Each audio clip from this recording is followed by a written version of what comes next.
Este taller va a estar grabado hasta un punto específico para aquellos papás que no se pudieron conectar o aquellos colegios que nos hayan podido los profesores alcanzar a llegar. Y después hay una parte donde vamos a compartir videos, evoluciones de niños que han estado en tratamiento y esa parte no la voy a grabar, ¿ya? Así que para los que después necesiten compartir la grabación, va a estar disponible hasta la parte en que empiezan los videos. Entonces, les doy la bienvenida a este taller de praxis del habla infantil. Lo primero que vamos a hacer es definir qué es la apraxia del habla infantil. ¿Qué entienden ustedes por apraxia del habla infantil? Lo primero que tenemos que tener claro es que, voy a pasar esto porque me fallaron, que es un trastorno del neurodesarrollo. Sin embargo, yo borré la palabra trastorno porque trastorno es una forma de traducirlo del inglés, pero básicamente es un desorden en el neurodesarrollo que no tiene ninguna evidencia visible, por lo que no aparece en los exámenes neurológicos. No hay un daño cerebral, no hay una afectación orgánica de base que pueda explicar, ah, mira, ahí está la apraxia. Eso no existe. Entonces, un desorden del neurodesarrollo se puede presentar en ausencia de déficit neuromusculares. Entonces, no hay nada físico, muscular que justifique que el niño no pueda hablar. No se justifica por una condición neurológica. Sin embargo, sí podría concomitar. ¿Qué quiere decir esto? Por ejemplo, en un chiquitito que tenga síndrome de Down, una persona con síndrome de Down o con parálisis cerebral va a tener un trastorno neurológico que va a generar que su musculatura no sea la adecuada y eso le va a impedir el habla correctamente. En cambio, los niños con apraxia no tienen esto y de todas maneras no pueden hablar correctamente. Ahora bien, un niño con síndrome de Down o un niño con apraxia Era como los igual de podría Globo. presentar apraxia del habla infantil, pero no se va a justificar por sus dificultades musculares. Otra cosa, también se puede presentar en asociación con trastornos neuroconductuales complejos. ¿Qué quiere decir esto? Que puede ser un trastorno o una condición eh, que esté asociada a esto, pero no se va a justificar tampoco. Por ejemplo, los niños dentro del espectro del autismo podrían presentar apraxia. Frecuentemente presentan apraxia, pero no porque tengan autismo. Los niños con déficit atencional también podrían presentar apraxia, pero no porque tengan déficit atencional, sino que coexisten en el mismo niño. ¿Ok? O sea, no porque tengan esta condición es que tienen apraxia. La apraxia es desconocida, no tiene una explicación eh, específica. No hay estudios que digan por esto tiene apraxia aún, ¿ya? Y puede ser un trastorno de los sonidos del habla idiopático. Eso quiere decir que solo tiene un trastorno, una apraxia. Y es un trastorno de los sonidos del habla. Así como hay niños que no pueden decir la R, hay niños con apraxia. Eso es un paraguas muy grande que se llama trastornos de los sonidos del habla, pero puede ser que no dice la R, que no dice las palabras con pla, ple, pli, por ejemplo, que no dice muchos sonidos, puede que también tenga apraxia. O sea, son diferentes dificultades dentro de este mismo concepto, ¿ya? Eh, puede tener, o sea, es un trastorno del procesamiento sensorio-motor del habla. ¿Y eso qué significa?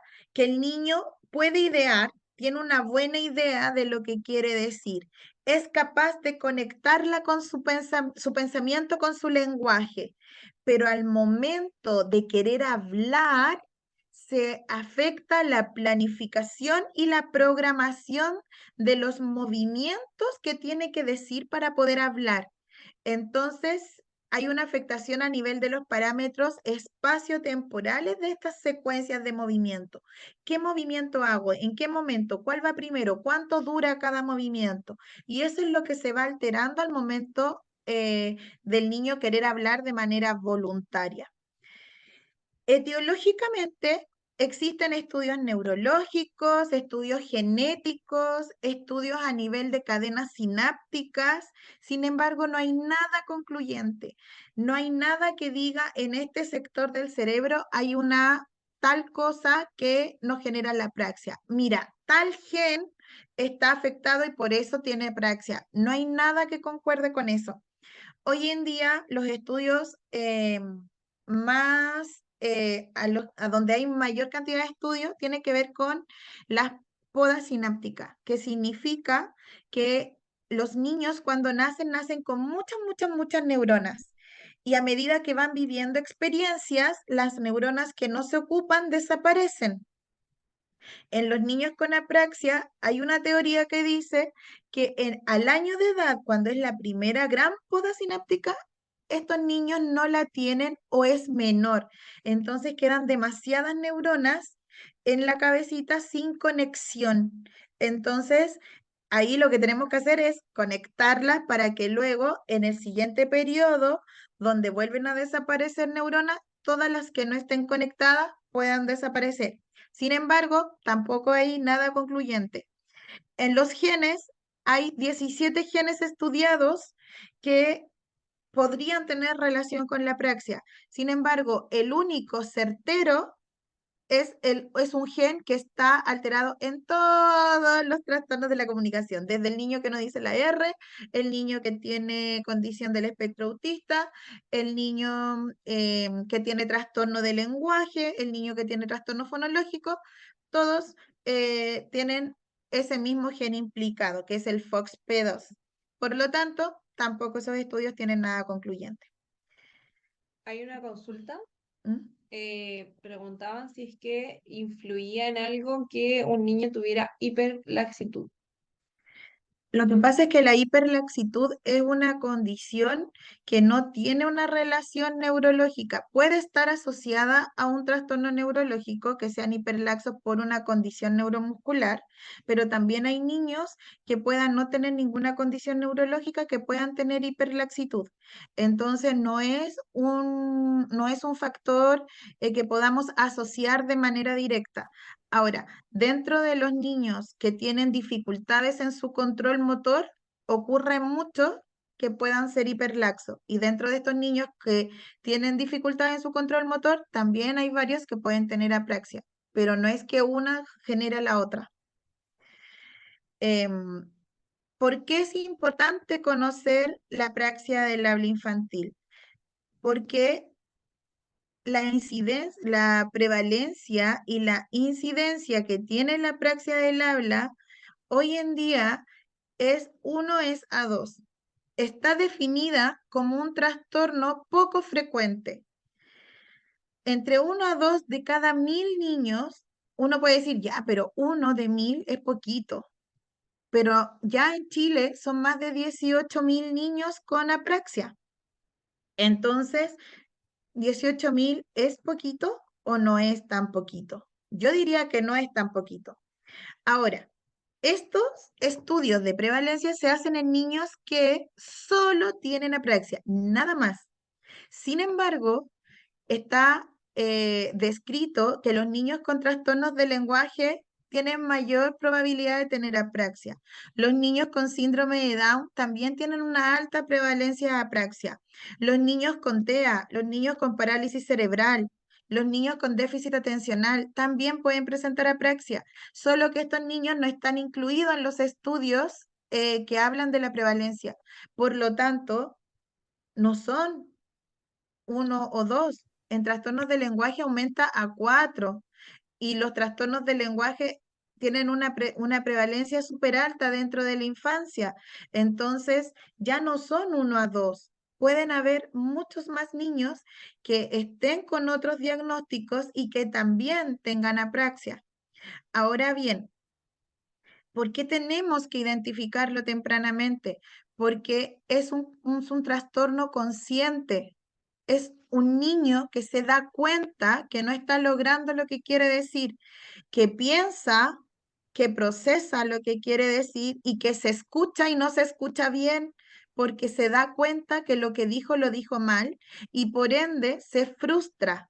Si lo intenta o uno no le entiende y lo trata de corregir de las maneras inadecuadas, el niño se frustra y podemos caer en algo que se llama síndrome de desesperanza aprendida, que es una condición donde el niño dice, pero si ya lo intenté, lo intenté, lo intenté y no me entiendes, ¿para qué lo sigo intentando? Entonces son niños que dejan de intentar y empiezan a tener características o conductas que se podrían confundir con otro tipo de trastornos. Por ejemplo, con el espectro del autismo, niños que parecieran que no se quieren comunicar, niños que parecieran que solo hablan con una palabra o que dicen solo un solo sonido para todas sus cosas, niños que pareciera que no logran jugar bien con otros niños, pero en el momento en que le damos herramientas efectivas para mejorar ese habla, las conductas sociales emergen, la personalidad resurge y nos damos cuenta que no era una condición comunicativa, sino que era una frustración. Por lo tanto, estábamos con un niño emocionalmente frustrado y no con un niño que no quisiese comunicarse, que no quisiese estar hablando porque sí. Ahora bien, las dosis terapéuticas son súper importantes. Generalmente los trastornos del lenguaje, los trastornos de los sonidos del habla de origen fonético sugieren una vez a la semana una terapia. Sin embargo, en la praxia la dosis es altísima, son mínimo 3 veces a la semana cuando tenemos niños no parlantes, cuando tenemos niños con mucha intención comunicativa que no logran acceder al habla, o cuando tenemos niños que explotan su discurso y todo lo que habíamos ganado en producción de palabras se desaparece porque ya en estructuras más largas vuelven a quedar ininteligibles. Entonces tenemos que ir acomodando, reacomodando las herramientas que los niños tienen para poder ir controlando estos movimientos. No responden a los tratamientos tradicionales. ¿Qué quiere decir? Que si el niño está en una escuela de lenguaje, por ejemplo, y le hacemos el tratamiento de lenguaje, no por mejorar su lenguaje va a mejorar la praxia. De hecho, en las escuelas de lenguaje se empieza a identificar rápidamente, o no sé si tan rápido, pero niños que llevan 1 año, 2 años y se disparan a niveles comprensivos, pero expresivamente no avanzan, no avanzan. Niños que llegan a kinder y que las pruebas comprensivas salen excelentes, pero las expresivas a veces ni siquiera somos capaces de poder aplicarlas. Niños que cognitivamente, que académicamente la educadora nos dice, Clau, están súper bien, o le dicen, fono, estamos súper, y el informe académico versus el fonoaudiológico chocan porque son súper dicotómicos. Entonces, la terapia de lenguaje, las terapias de conciencia fonológica, incluso las terapias de articulación, que se concentran en puntos articulatorios, por ejemplo, sopla, sube, vamos a decir sonidos aislados de fonemas, de letras, esas terapias tampoco nos sirven en los niños con apraxia, porque los niños con apraxia sí pueden decir sonidos aislados, lo que no pueden hacer es armar esta cadena de sonidos, decir palabras, decir oraciones, ahí es donde aparece la dificultad. Y además va a afectar en el proceso de la escolarización. Eh, ya hay harta evidencia que dice que hay afectación en la lectoescritura, incluso se han descrito características de niños que no coinciden con diagnósticos de trastornos de la lectoescritura, como la dislexia. Entonces aparecen escrituras muy extrañas, como muchas consonantes con pocas vocales. Y esto ocurre porque el niño va cambiando la forma de hablar cada vez que está tratando de escribir. La socialización. Hoy en día espero yo que cada vez menos vivimos en una sociedad con mucho bullying infantil y juvenil. Por lo tanto, un niño que no habla bien en primero básico, segundo básico, va a ser objeto de burla si es que no lo manejamos correctamente en el aula, si no manejamos su autoestima, su valoración personal. Y además, vamos a tener el problema de que las adecuaciones curriculares no van a ser adecuadas, van a ser insuficientes porque van a estar asociadas o a trastornos cognitivos de aprendizaje o a los trastornos de lenguaje. Sin embargo, estos niños van a necesitar un apoyo distinto para poder acceder al movimiento del sonido, por ejemplo, al querer escribir o al tratar de hablar esa palabra exacta para poder responder en un dictado. Entonces, ahí vamos a necesitar apoyo. Eh, ¿Cuáles son las características principales entonces en relación a la praxia del habla infantil? ¿Cómo las podemos identificar? Hay presencia de esfuerzos y tanteos. ¿Qué significa esto? Que el niño se esfuerza mucho por hablar. Sin embargo, ese esfuerzo no es físico. No es un niño que nosotros veamos. No hay un esfuerzo físico que nosotros veamos que la musculatura no le responde, porque ya vimos que es normal en esa parte, sino que es un niño consciente de sus errores y trata de corregirse constantemente mientras está hablando para que le entiendan. El tema es que sus errores son inconsistentes, entonces mientras él más trata de corregirse, va cambiando la forma de equivocarse. Entonces no son niños que nosotros le podamos entender rápidamente lo que están diciendo porque no logramos acostumbrar nuestro oído a lo que dicen de manera espontánea.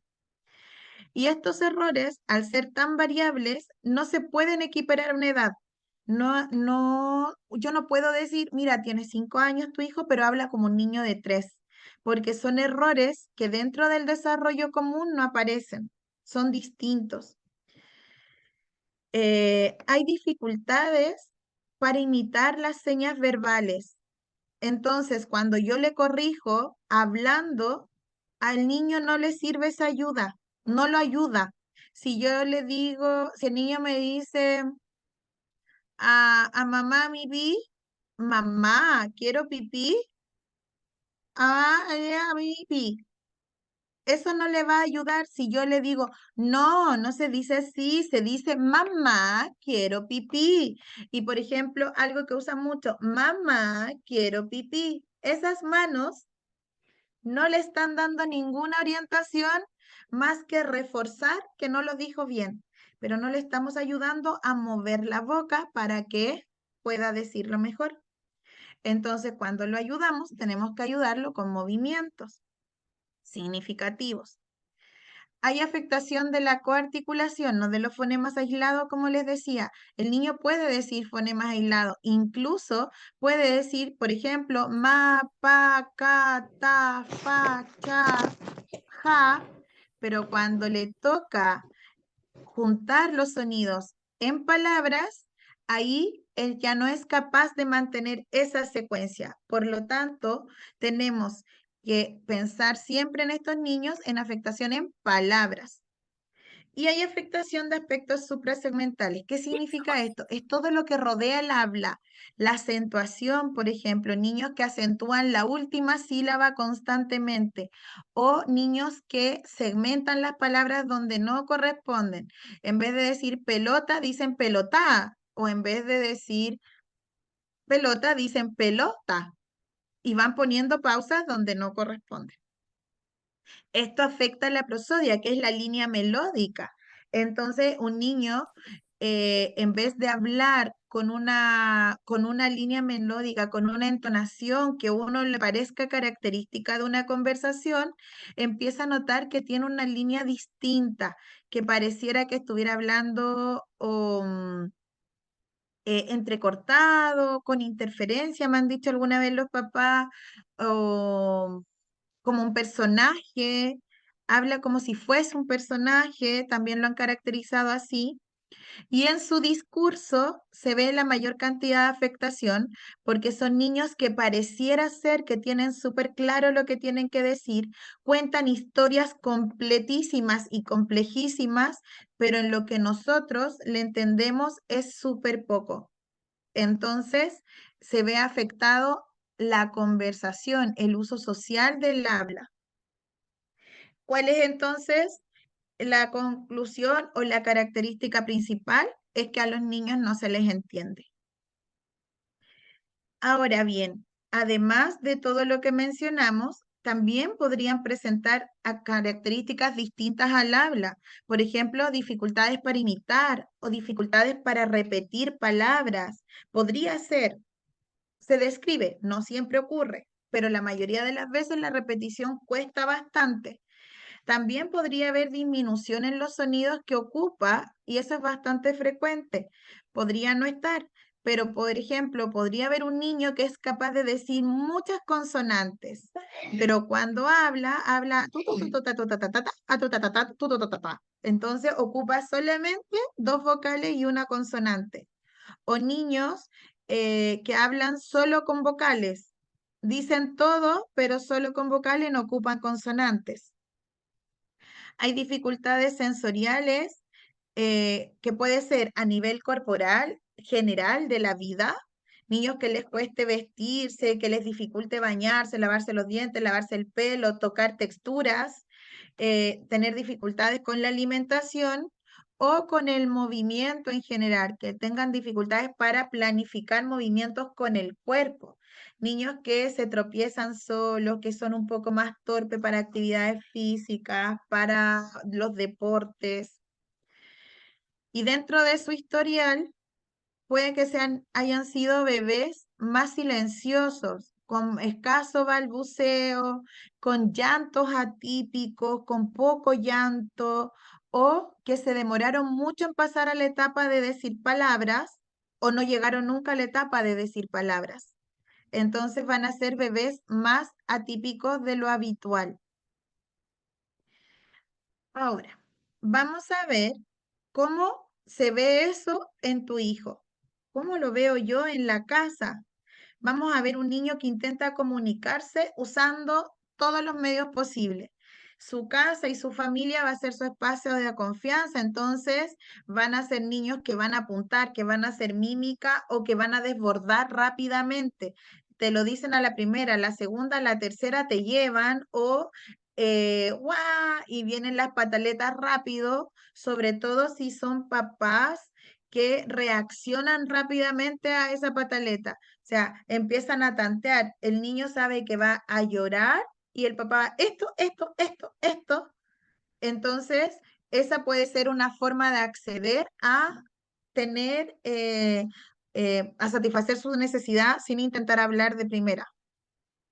Se frustra cuando no le entienden o cuando le corrigen, sobre todo cuando las correcciones son reiterativas y no son eficientes para el niño. A veces habla bien y nosotros nos emocionamos y cuando le pedimos que lo repita, ya no lo hace. Y eso es súper obvio y súper lógico pensado desde una praxia porque la afectación es frente a un movimiento voluntario. Y si bien el habla es voluntaria porque yo decido hablar, cuando yo tengo que hablar a solicitud es como doblemente voluntaria y ahí ya cuesta muchísimo más. Cuando una palabra le sale bien varias veces, el niño se apega a ella o a algún sonido. Por ejemplo, si tata por tata, tata por casa, tata por tatá por papá, tatá por mamá. Entonces ya empieza a ver que eso le resulta y se va a empezar a pegar a eso sin tratar de explorar o sin buscar caer en este círculo de probar otros sonidos sin que le entiendan. se da cuenta cuando una palabra le sale bien y a la vez se angustia cuando se da cuenta que no la puede repetir. Entonces son niños que dicen auto y aparecen estos ojitos de emoción y Tato. Y la mamá ¿qué le dijiste? A Tato, a Pato, Y ahí volvemos al círculo de la frustración.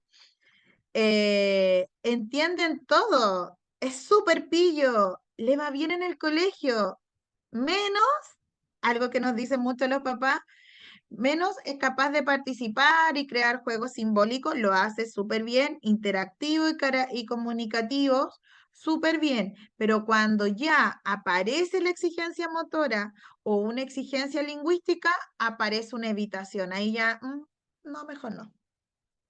Cometen errores al escribir o al leer, pero no se asocia a una dislexia típica a un trastorno de lenguaje. Entonces empiezan a aparecer características que no son propias de los trastornos a los que están acostumbrados en etapa escolar, en un equipo PIE, por ejemplo.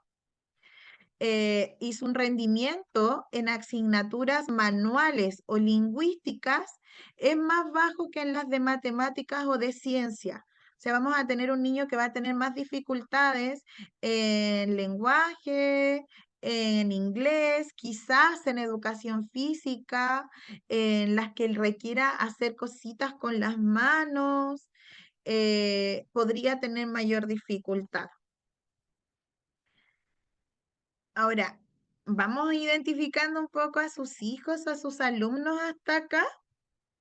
¿Los van viendo? Y me ponen deditos para arriba para tener retroalimentación. Sí, ahí igual están haciendo algunas preguntitas que yo estaba respondiendo. Ya, las que tú respondas. O sea, algo importante que igual tocaron el tema de que si se nacía así, y yo le explicaba que no existen alguna causa ambiental que lo provocara, ya que es algo neurológico del habla. Y ahora lo que están consultando, que justo iba a responder, de que si había un curso de prom para padres. Y yo le iba a responder que actualmente prom propiamente tal es solo para los clínicos y profesionales. No sé si... De hecho, PROM es solo para fonoaudiólogos. No es para otro profesional, aunque en los centros especialistas de PROM sí se hacen talleres para padres, se trabaja con otros profesionales, pero certificaciones o cursos propiamente tal, no. Y en cuanto a si se nace así, efectivamente la apraxia es una condición. Al no tener una explicación y hacer un desorden del neurodesarrollo, va a depender de cómo se va desarrollando el niño en sus primeros años de vida sin explicación alguna. Cómo van a ir apareciendo, cómo va a ir apareciendo, aflorando la condición. Entonces, ¿puede ser un niño con deprivación sociocultural? Sí, puede presentarse una apraxia en un niño así, pero puede ser un niño bien cuidado, bien estimulado, bien resguardado psicoemocionalmente, también puede presentarse y no hay una explicación para eso, pero tampoco hay algo que lo provoque. Entonces, sí se considera que es una condición con la que el niño nace. Eh, Entonces, ¿qué hago yo si sospecho que mi hijo tiene apraxia o que mi estudiante tiene apraxia? ¿Qué es lo que hay que hacer? En primer lugar, y esto es una pregunta que apareció bastante en el formulario, ¿quién evalúa? ¿Cómo lo evalúo? Ya fui al neurólogo, ya fui al fonoaudiólogo, ¿qué hago ahora? La evaluación de la apraxia del habla infantil es una evaluación clínica. Única y exclusivamente la puede hacer fonoaudiólogos especializados en temas motores de habla, ojalá en apraxia del habla infantil. No cualquier fonoaudiólogo sabe de habla y no cualquier fonoaudiólogo que sepa de habla sabe de apraxia, porque es una especialización bastante puntual. Entonces, si van al neurólogo en busca de que el neurólogo le dé el diagnóstico, eso no va a pasar. Los neurólogos no tienen herramientas para diagnosticar la apraxia porque no hay un examen físico que diga, ah, vamos a hacer un TAC, le vamos a hacer una resonancia, le vamos a hacer una neuroimagen que nos diga que ahí está la apraxia. Eso no va a pasar. El neurólogo le va a decir, vaya al fonoaudiólogo para que el fonoaudiólogo le haga una evaluación y vuelva con el resultado, para que él pueda ratificar ese diagnóstico.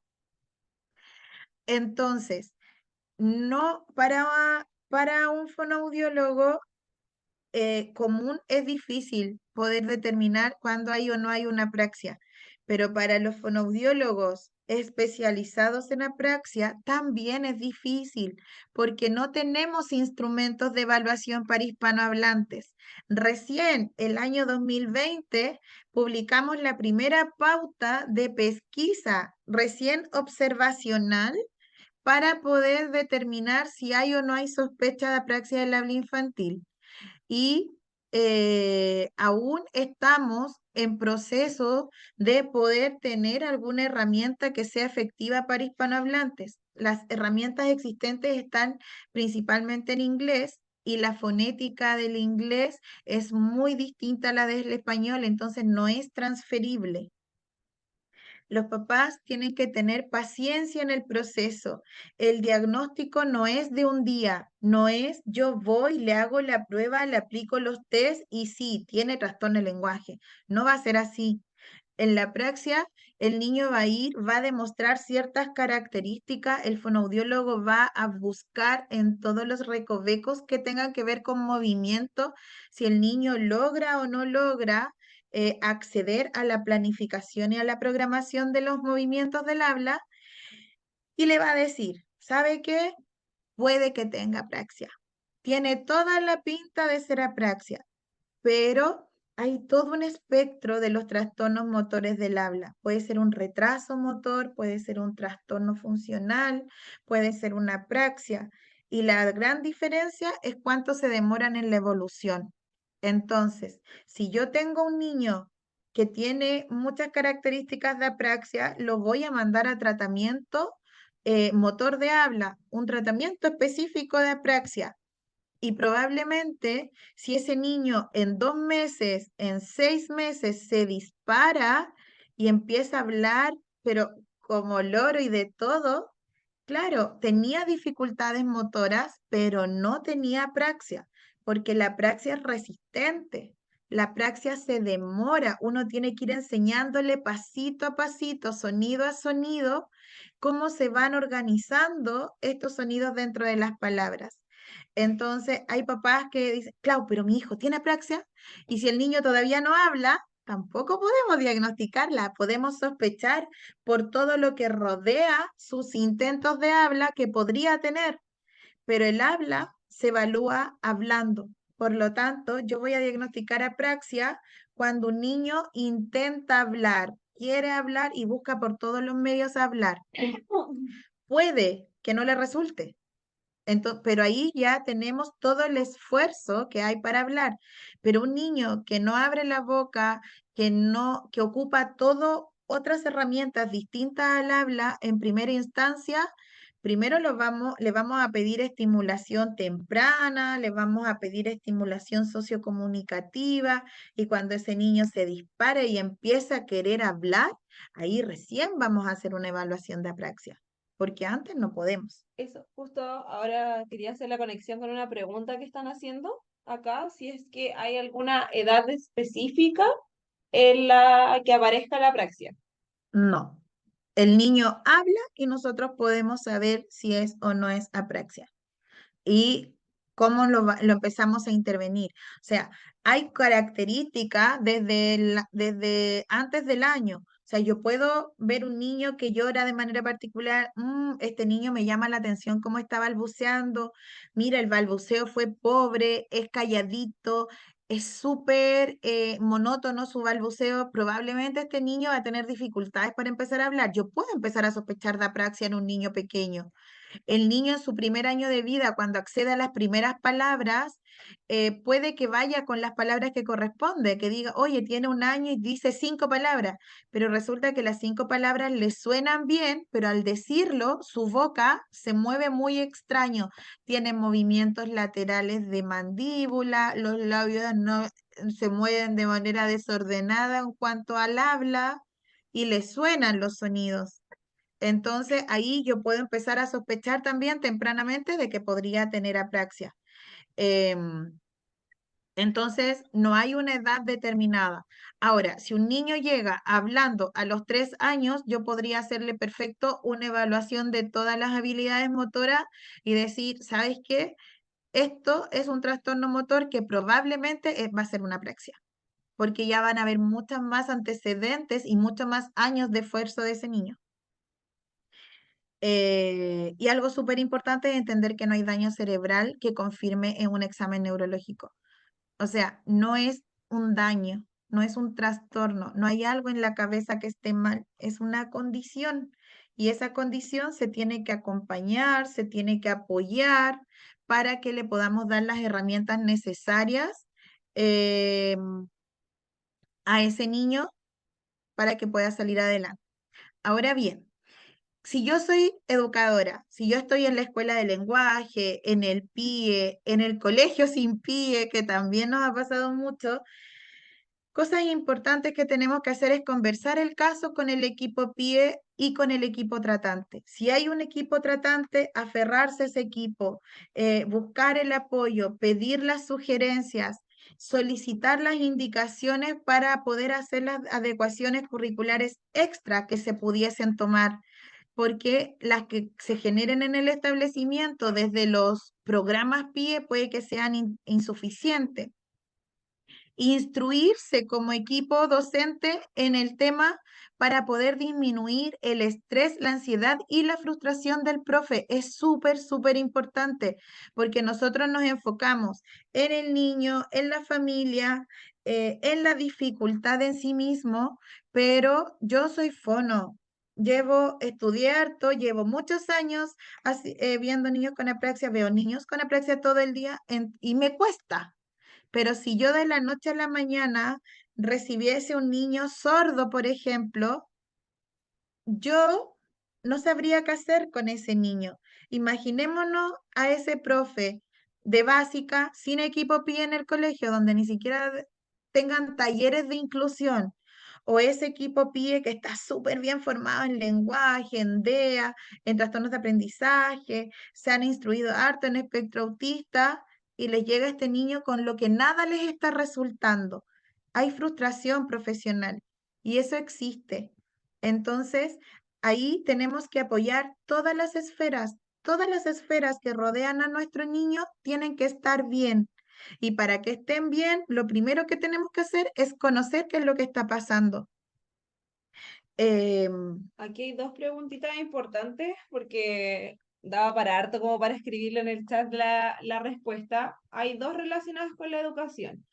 Una, si por ejemplo en el jardín no le dan el alta para primero básico, que yo creo que se refiere a la promoción de kinder a primero básico a un ¿Mm? niño con apraxia, preguntan qué deben visualizar, si sería bueno, por ejemplo, recomendar un colegio más artístico, musical, algo así. mm, no sé si en Chile existen colegios así calificados. No sé si hay opciones, yo sé de los colegios Montessori, pero no sé si hay colegios donde nosotros podamos decir, llévelo a este colegio y que solamente fomenten la parte artística. No sé si eso acá en Chile existe. Em, pero mientras tanto, tengo entendido que también que el tema de las repitencias es complejo hoy en día. em, el cómo se justifica que los niños no puedan avanzar, sobre todo en aquellos niños donde el habla es lo que les estanca, porque todas las otras asignaturas están bien, es complejo. Pero, por ejemplo, con los niños más grandes para mí, porque yo trabajo con niños muy pequeñitos, desde 2 años en adelante, pero los chiquititos que ya están en primero, segundo básico y que se enfrentan a los dictados, por ejemplo, ese tipo de apoyo, el poder enfrentar o enseñarle a la profesora a hacer los apoyos manuales para poder asociarlo a los sonidos es súper importante y eso no aparece en las adecuaciones curriculares. Si yo quiero que el niño aprenda a escribir ratón, que quiera o que escriba ramo porque le estoy enseñando la R, poder disociar que escribir la R no implica que él la tenga que decir. Entonces yo le voy a dar el movimiento de la R para que la asocie, pero no le voy a pedir que lo diga. Lo mismo con otros sonidos. La R es como el primero que se me ocurrió, pero cuando le estamos enseñando a leer y el niño lo dice una vez y no lo dice dos veces, no importa. Si lo dijo una vez, felicitamos esa vez, pero le damos el apoyo manual para que sepa que siempre el mismo sonido cuando yo le estoy ingresando una nueva letra para que aprenda a escribir, por ejemplo. Entonces ahí vamos dando distintas ayudas. Sí, ahí respondiste la otra pregunta que estaba, así que súper. Genial. De todas maneras, de ahí vienen unas diapos donde vienen solo tips de ayuda para la escuela y para la casa y para la fono. Ahora, algo súper importante, ¿cómo saber si mi hijo está con el terapeuta adecuado? Lo primero que tienen que saber es el tipo de abordaje. El abordaje tiene que ser sensorio-motor, tiene que ser basado en movimientos, tienen que ver algo así como en la foto, que al niño lo toquen, que al niño le muestren, que las indicaciones sean asociadas a movimientos más que ayudas cognitivas. Por ejemplo, vamos a hacer una O con la boca como un tubito, o y que el movimiento sea lo que se refuerza más que suene constantemente, porque podemos tener un niño que diga oh y le vamos a decir bien, dijiste oh, oso, pero ese oso está tan atrás que después cuando queramos decir el oso está feliz ya no nos va a servir porque la boca no está haciendo el movimiento que corresponde. Así se ven las terapias de fono cuando son terapias sensoriomotoras. Se trabaja siempre con palabras, nunca con sonidos. No vamos a estar, sube la lengua, vibra como una motita. No vamos a hacer eso porque vamos a tener que trabajar con la palabra. Nos focalizamos en palabras puntuales, en muy pocas palabras y no en aumentar vocabulario. O sea, no vamos a ver, no, en una terapia de apraxia no vamos a ver una terapia o una tarea que diga animales. Vamos a nombrar todos los animales de la selva, vamos a conocer los animales de la granja, sino que vamos a ver, por ejemplo, vamos a nombrar palabras que tengan una I y una A, como mima, para pasar de un movimiento cerradito a un movimiento más grande. Vamos a decir palabras que vayan de adelante hacia atrás, como paca o caja, no, un movimiento muy atrás, caja. Entonces, cuando les den las tareas, la fono se va a enfocar en qué movimiento están estimulando con tal palabra. Las palabras siempre van a ser funcionales. Entonces, les vamos a enseñar a la familia estrategias puntuales para poder mantener exactamente los mismos apoyos en la casa, en la terapia, en la escuela, en el jardín del after school o en la casa de la abuela que lo cuida.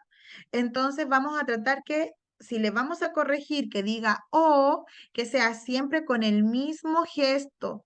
Si le vamos a decir papá, papá, que sea así y que no le hagan otro gesto en algunos de los otros contextos. Dentro de las solicitudes de trabajo siempre va a estar repetir mucho. Generalmente en las tareas de lenguaje va a ser practicar o llevarlo a la vida diaria.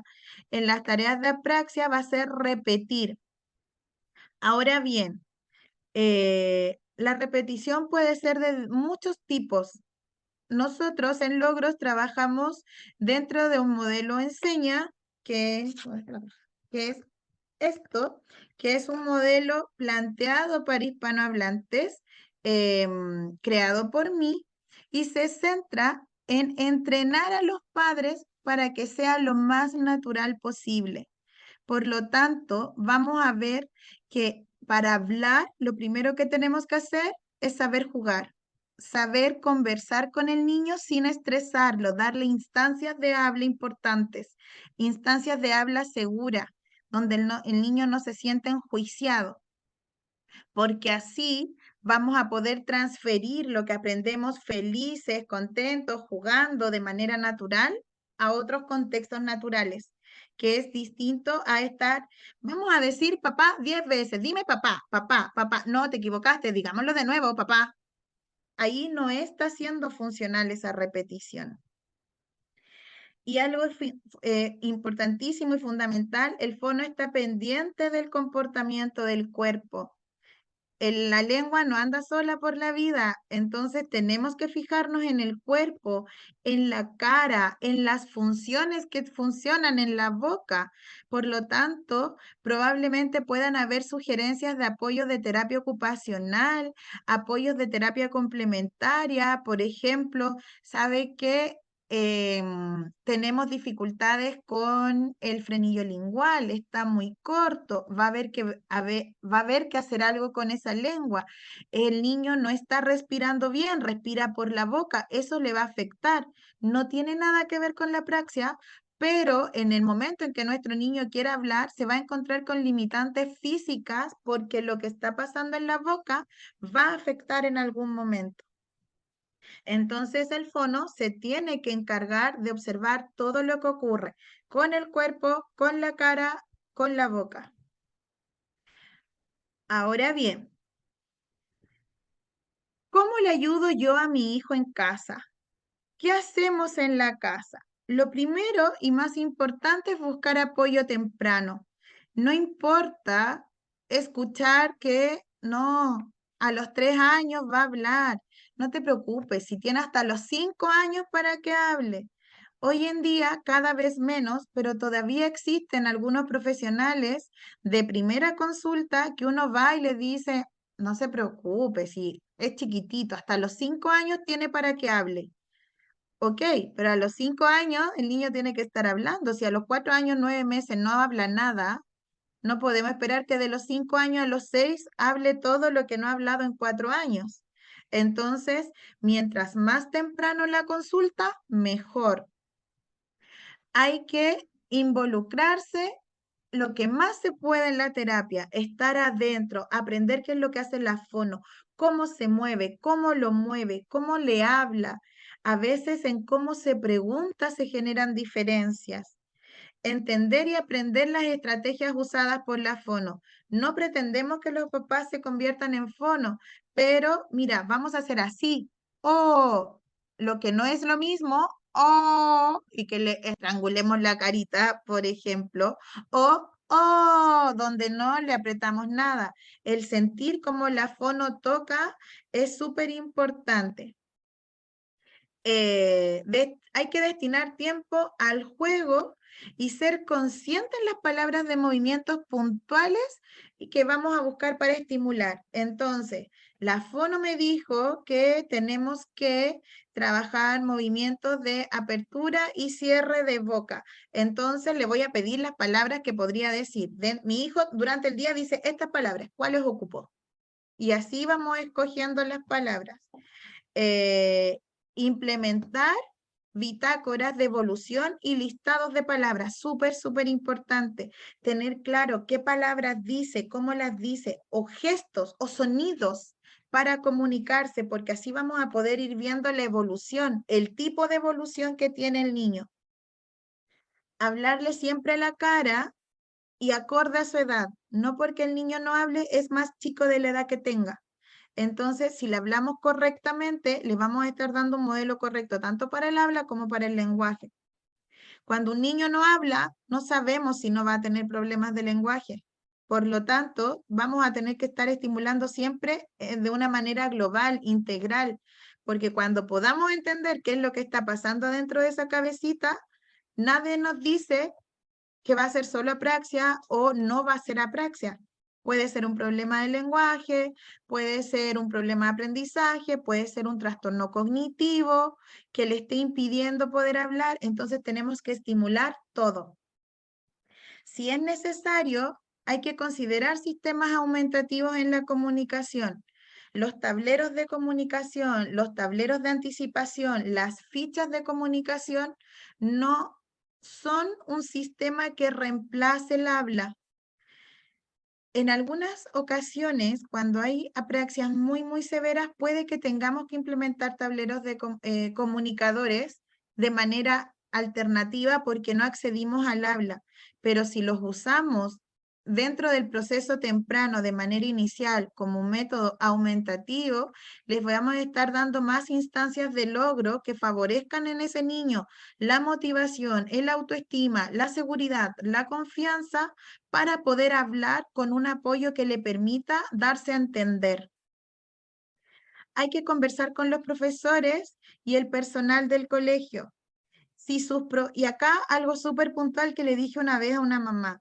Si sus profesionales no son especializados, pero son comprometidos, ahí es.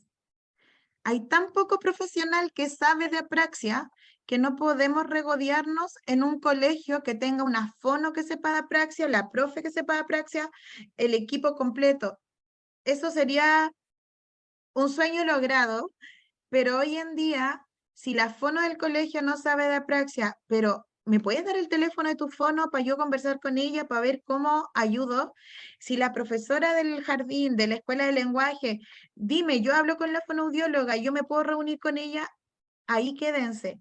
No hay nada más importante que un profesional comprometido, un profesional que se la juega, que está constantemente, oye, mira, me llegó este niño, ¿qué pasa? Mira, está hablando así, ¿qué hago? Porque esa profe, esa fono o esa educadora, aunque no tenga las herramientas, las va a conseguir. Entonces, eso es mejor a tener un profesional que sí sepa, pero no tenga la voluntad de poder generar cambios macro. Hoy en día, la praxia no está reconocida ni en salud ni en educación. Con suerte, los fonos, con suerte, porque somos pocos. Entonces, tenemos que visibilizarlo y concientizarnos y aferrarnos a aquellos que quieran ser parte de nuestra red de apoyo para nuestros niños.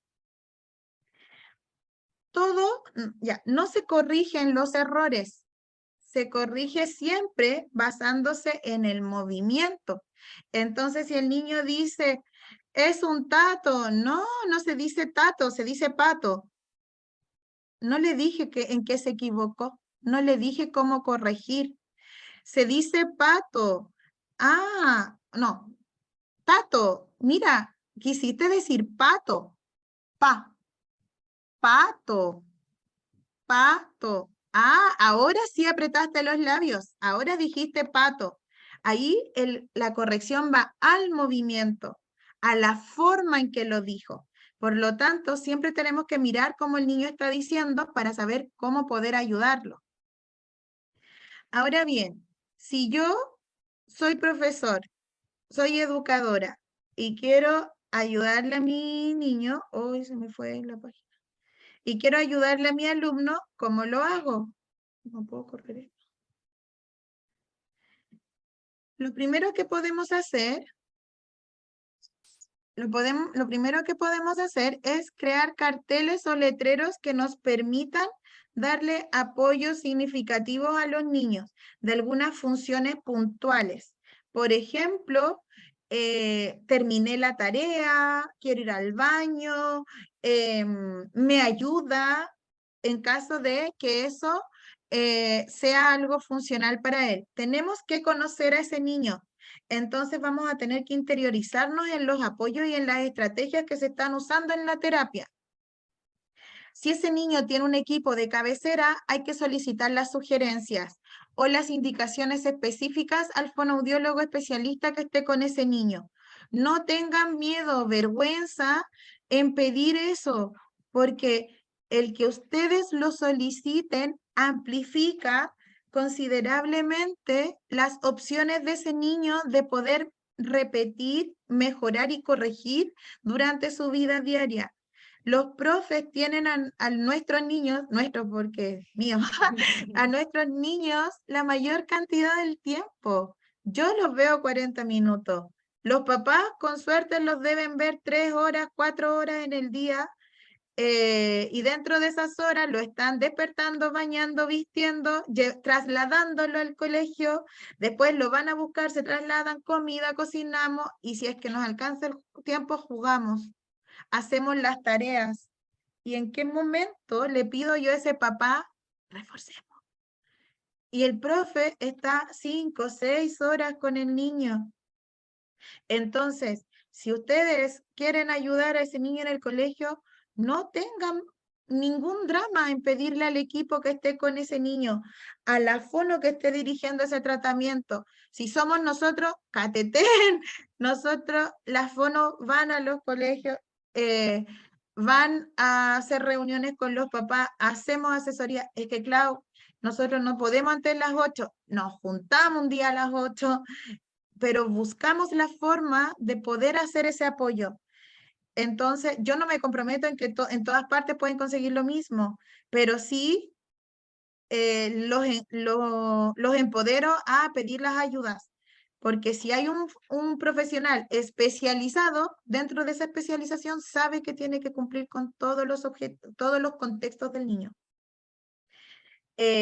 Otra sugerencia, ubicarlo en un lugar específico con un compañero estratégico, lo más cercano a ustedes, donde podamos tener acceso a los cartelitos, a las láminas, si son colegios que ya están usando enseña para el apoyo académico, donde podamos acceder a cómo darle los apoyos de movimiento y con un compañero que les entienda, los apoye, no que se burle. No lo dejemos lejos de nosotros dentro de la sala. Trátelo como a todos. No es un niño distinto. Hay que potenciar un ambiente favorable para la seguridad y la confianza de ese niño. Entonces hay que conversar tanto con los compañeros como con el profesorado de las características de ese alumno, cómo afrontarlo. Decir qué es lo que tiene apraxia, que le cuesta hablar, que él tiene claro lo que piensa, que sabe lo que quiere decir, pero cuando llega a la boca no le sale bien, entonces hay que escucharlo con más calma, no hay que reírse, y a los profesores dejarles claro cómo trabajar con él dentro de la sala, por ejemplo. Mira, trata de llegar siempre a este tipo de preguntas donde él pueda responder de tal manera las preguntas, déjalo que se explaye, deja que él sepa que lo que está diciendo vale, que es un niño escuchado, pero luego de escucharlo, trata de modificar el cómo tú vas a entender. Entonces, hacerle preguntas con respuestas cerradas o darles preguntas exactas donde la respuesta se va a acercar a lo que yo podría entender y ahí ir modificando. Cuando el niño explota discursivamente, es un caos, porque pasamos de niños que no hablan nada a niños que empiezan a hablar palabras sueltas, pero le entendemos porque dicen 2, 3 palabras, pero engloban una idea, a niños que te quieren contar todo. Salí a recreo, me pegó, yo le pegué, volví, me quitó la manzana, y todo eso emocionados, con un estado eufórico o muy emotivos por algo, donde nosotros en la mitad ya no les estamos entendiendo nada. Dejémoslo. Y después retomamos. ¿Sabes qué? Te escuché la mitad, parece que no escucho bien. Lo repetimos más lento. ¿Me lo puedes decir más corto para yo poder entenderte? Yo no te entiendo. Yo no escucho. No es que tú hables mal. Yo tengo un problema para escucharte. Ayúdame a que yo te pueda escuchar hablando más corto para que yo pueda entender. Y ahí vamos potenciando la seguridad de ese niño. Ya, profe, yo te ayudo. Voy a hablar más corto. Es distinto a habla bien, cálmate, respira, habla lento, porque ahí toda la carga emocional es porque él lo está haciendo mal.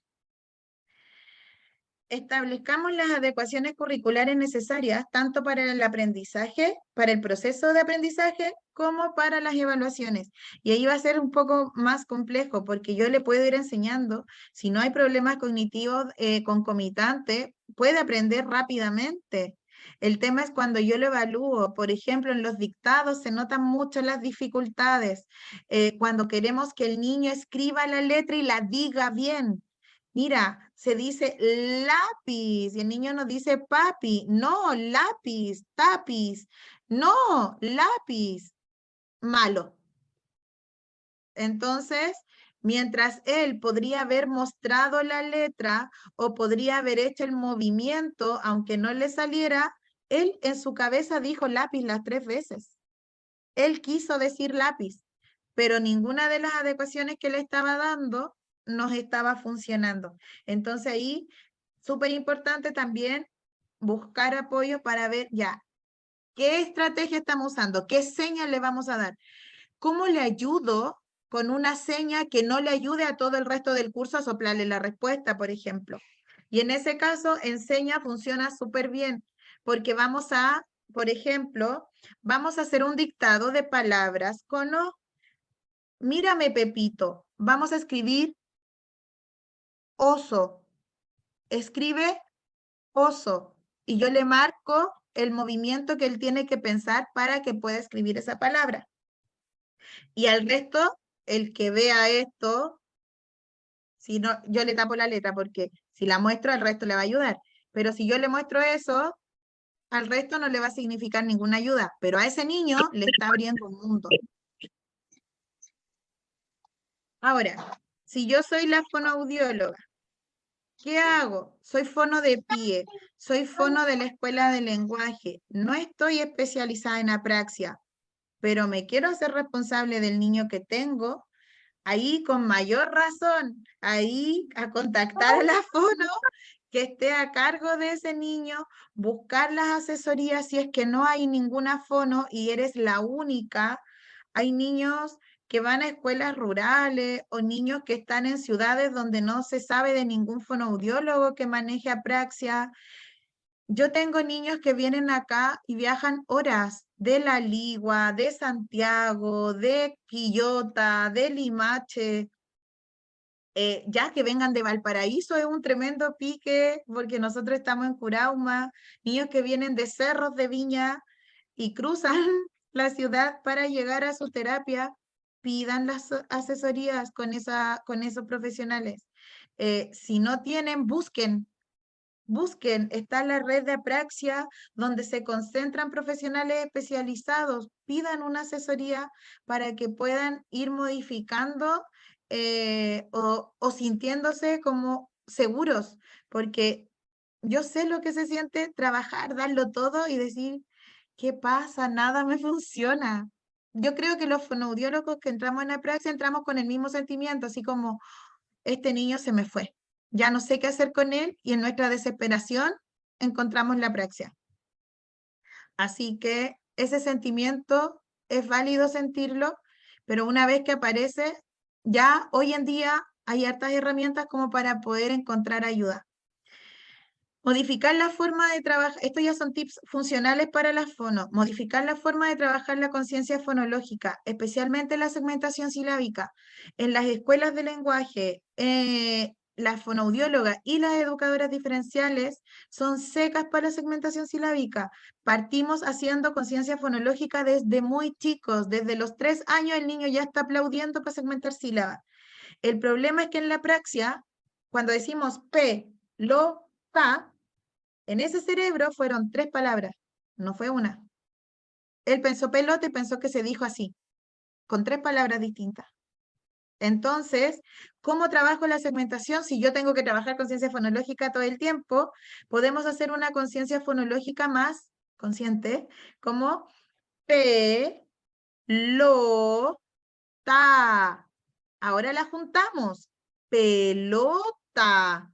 Y lo vamos llevando desde la segmentación a la unificación. Podemos ir desde más lento hasta la velocidad real, pero es súper importante que lo último que el niño escuche sea pelota. con el tiempo real, la articulación real. Porque si estamos abriendo mucho la boca, segmentando los tiempos, la praxia, su dificultad es espacio-temporal. Estamos haciendo todo lo que al niño le cuesta. Entonces, tenemos que volver a juntarlo. Pelota, pelota. Bien, una pelota. Y lo decimos bien. Enfocarnos en la terapia del lenguaje en palabras nucleares, más que en el aumento de vocabulario, que sea un habla funcional. Enfocarnos en verbos, en pronombres, en adjetivos, que tienden a ser palabras muy cortitas, pero que nos ayudan mucho en un contexto comunicativo. Reforzar la gramática desde el principio, súper, súper importante, porque así vamos a poder usar enunciados funcionales que sean más cortos. El español es súper económico. ¿Puedes darme la pelota? Pásamela. Pasamos de, puedes darme la pelota de 4 palabras a una palabra larga. Ahora, si eso lo contabilizamos en sílabas, muchas sílabas en pásamela, en 4. Obviamente va a ser más fácil poder manejar 4 sílabas en una palabra que 4 palabras en un enunciado. Entonces, la gramática nos va a ayudar bastante para hacer más funcional el habla. Dame la pelota. Entonces podemos decir, dame la pelota. Y no importa si pelota no lo alcanzamos a decir bien, pero ya sabemos lo que quiere. Potenciar la morfosintaxis comprensiva acorde a su edad y la expresiva acorde a las habilidades de habla. Entonces, hacer una disociación entre lo que yo le voy a exigir comprensivamente y cómo le voy a exigir lo verbal, porque puede que lingüísticamente quiera decir muchas cosas, pero la praxis lo frena. Entonces tenemos que disociar el cómo vamos a hacer las exigencias. Ojalá dejar el tratamiento fonético de lado el tiempo que sea necesario hasta que el niño logre manejar los sonidos que tenga. Cuando el niño no tiene nada, partamos con palabras simples. Yo, mío, más, dame. Olvidémonos de tú, papá, mamá. Pensemos en algo más funcional. Y cuando el niño tenga sonidos y le falta la D, es que no dice la F. Partamos por la F, que es más fácil porque se ve, dejémoslo de lado. Ese niño necesita aprender a usar lo que ya tiene. Entonces, tratemos de que lo fonético aparezca en nuestra intervención lingüística cuando la fono de apraxia sienta que ya es necesario. Entonces, se comunique contigo y te diga, ¿sabes qué? Necesito que aparezca la F. ¿Me ayudas? Para que ustedes hagan el tratamiento articulatorio de la F. Y cuando esté la F, nosotros lo metemos en la palabra, los devolvemos y así nos vamos. Hay que entregar las orientaciones específicas a las educadoras según los objetivos semanales que tengamos con el niño. Y si cuentan con el apoyo de la educadora, buscar generar un trabajo diario. Yo hoy en día ya no trabajo en escuelas de lenguaje, pero tuve siempre la suerte de trabajar en escuelas donde la directora me decía, haz lo que quieras, pero que los niños reciban su tratamiento. O haz lo que necesiten los niños. Profesoras que me decían, Clau, ya adecuemos esto, hagamos esto para que podamos apoyar a los niños. Si tienen a una profe jugada, ahí es, afiáncense, apéguense con eso, porque la profe los va a tener más tiempo que ustedes. Traten de gestionar tratamientos de 10 minutos. Yo sé que dicen, no, 10 minutos no sirve para nada. Es mejor 10 minutos de lunes a viernes que 30 minutos compartidos en un solo día en un niño con apraxia. Ya, vamos, enseñémosle a la profe, mira, para que entre a la sala que diga tal palabra. En la rutina pregúntale para que responda a esta palabra. Cuando tenga que sacar la mochila de la colación, hagámosle esto para que diga esta palabra. Y así podemos ir aumentando las instancias de trabajo de repetición. Y algo súper, súper importante, mirar al niño cuando habla. No hay que subestimar la etapa de generalización. En la praxia es la Cada vez que más te voy a hablar, no mentís. importante. Entonces, tenemos que replantear cuando estamos llegando a Ya, dijo pa, dijo pe, pi, po, pu. Listo, profe, ahora ocúpenla. Porque en la praxia, ese ocúpenla es donde está fallando. Entonces, cuando lleguemos a la etapa de generalización, replantearnos, ya, ¿cómo trabajo esta hora? Ya no voy a estar repitiendo a cada rato, lo voy a llevar a un juego. Ahora voy a hacer este mismo juego, pero en el patio. Ya, ahora lo voy a ver, pero en la sala, para que sea mucho más funcional esos movimientos que están adquiriéndolo asociados a sonidos de palabras. Y no tan frustrante de repente porque acá en las preguntas hablaban de una mamá que le pedía mucho repetir al hijo de como, ¿cómo se dice esto? Repitamos, repitamos, y el niño se terminaba enojando. Claro. Sí. De hecho, dentro del entrenamiento para padres que yo hago, lo primero que les digo, palabras prohibidas, tome nota. Y dentro de esas palabras prohibidas está, ¿cómo se llama? ¿Qué es eso? Así no se dice, dilo tú, ¿cómo se dice? Porque todo eso pone una carga emocional en el niño y no le aporta ningún movimiento para que lo diga. Entonces, oye, ahí tenemos enseña, que se los quiero presentar. Para los que son de logros ya lo conocen, que es una herramienta de triangulación terapéutica. Este modelo del que yo les hablo de poder entregar estrategias de movimiento para el habla, pero que a la vez sirve para que yo lo trabaje en la consulta. En logros generalmente trabajamos de a dos fonoaudiólogas, entonces no todos los niños están solo conmigo, sino que están conmigo y con otra más, o con otra fono y la otra. Entonces vamos girando y vamos enrocando también, porque a veces uno ya se acostumbra. Los niños de repente es como, ya este niño ya no me respeta nada, sobre todo cuando el centro terapéutico se vuelve su hogar y son felices, ellos van a su sala, van con su tía, usan sus juguetes, ya es un espacio tan natural que para ellos tenemos que empezar a reevaluar cuando nosotros ya nos convertimos, nos frenamos como terapeutas. Y ahí la gracia es que las estrategias se puedan transversalizar para la escuela, para el colegio, para la familia, para la abuelita que la cuida, por ejemplo. Ahora, este material es de uso exclusivo con orientación fonobiológica. No es como que lo compremos en la librería o me digan, Clau, mándame una lámina y yo lo ocupo sola. Si no hay una fonoaudióloga que les indique qué lámina usar, qué movimiento usar, no les va a servir, porque hay movimientos estándares que nos van a servir para todos los sonidos, pero en un niño con apraxia puede que ese movimiento no le sirva. Por ejemplo, quiero que me vayan respondiendo. Escuchen. Mamá. ¿Lo dije bien? Mamá. ¿Sonó bien? ¿Entendieron lo que dije? Sí. ¿Sí? ¿Tú sí? ¿Alguien respondió? No lo han respondido. Ya, Alguien, ahí hay dos sí en el chat. ya. Dije mamá. ¿Ustedes dirían que dije bien, mamá? Ahora miren lo que hice. Mamá. Mamá. No lo dije bien, pero la seña de la M es juntar los labios. Mm. Si ese niño está sobrejuntando los labios, ¿le puedo corregir? Junta los labios y ya está haciendo, no me va a servir. Y eso lo tiene que analizar y reflexionar la fono. La fono es la que les va a decir, hagan esto, usen esta seña, usen este gesto para que reforcemos tal cosa. Es un apoyo útil tanto para el habla como para la lectoescritura. Entonces no nos va a servir solamente con niños chiquititos. Cuando el niño empieza a hablar, cuando haga el estallido discursivo, también nos va a servir cuando empiece su periodo de lectoescritura.